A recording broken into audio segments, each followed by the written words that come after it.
Sa mga ka-money magnet, alam kong nagnanais kayo ng prosperity, abundance, and success sa buhay mo.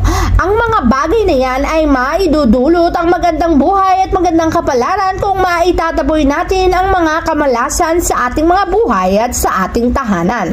Sa pamamagitan ng pagsasabit ng Chinese coin sa harapan ng ating mga pintuan, maaari nitong itaboy ang mga ligaw na negatibong enerhiyang maaaring magdulot ng kamalasan.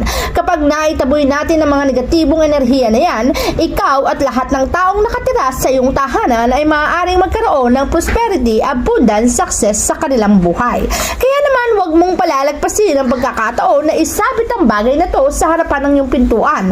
Para sa ganon, ang magandang kinabukasan ay mapa sa inyong tahanan. Bukod dito, bibigyan kayo ng proteksyon at mailalayo kayo sa anumang sakuna at pagkakasakit, pati sa negosyo kayo ay siswertihin kapag meron kayo nito sa harapan